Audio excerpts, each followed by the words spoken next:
हा फुलंब्री मतदारसंघातील पोफळा फाटा ते वाघोळा रस्ता आहे आणि या रस्त्याची अवस्था बघा, काहीच नाही राहिलं शिल्लक.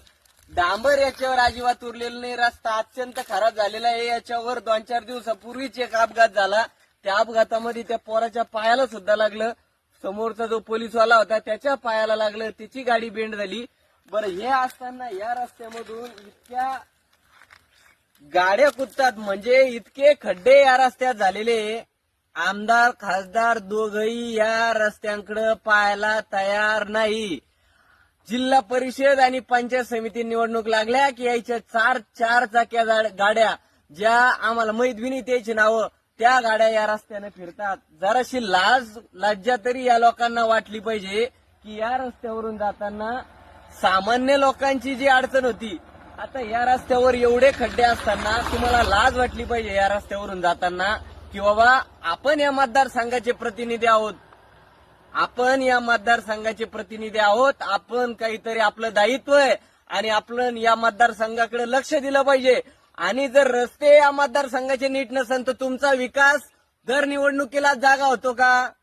आणि दर निवडणुकीला जर तुमचा विकास जागा होत असतो तर तो विकास तुमच्या या कधी जन्माला येईन, कधी फायदा होईल का? सगळं म्हणजे तुम्ही नुसत्या निवडणुकीच्या वेळी थापा मारायच्या आम्हाला आणि आमच्याकडून मतदान घ्यायचे. मग तुमच्याकडून काय, तुमचं हेतू काय तुमचा पदावर जाण्याचा? नुसते पैसे कमवणं हा जर तुमचा हेतू असेल तर हे अत्यंत दुर्दैवी आहे.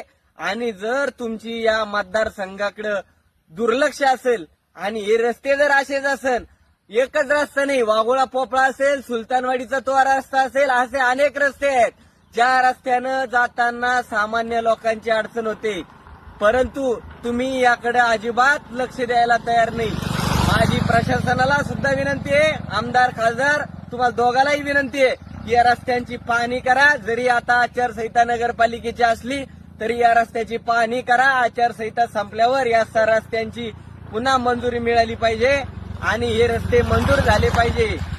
आणि माझी सर्व मायबाप जनतेला आव्हान आहे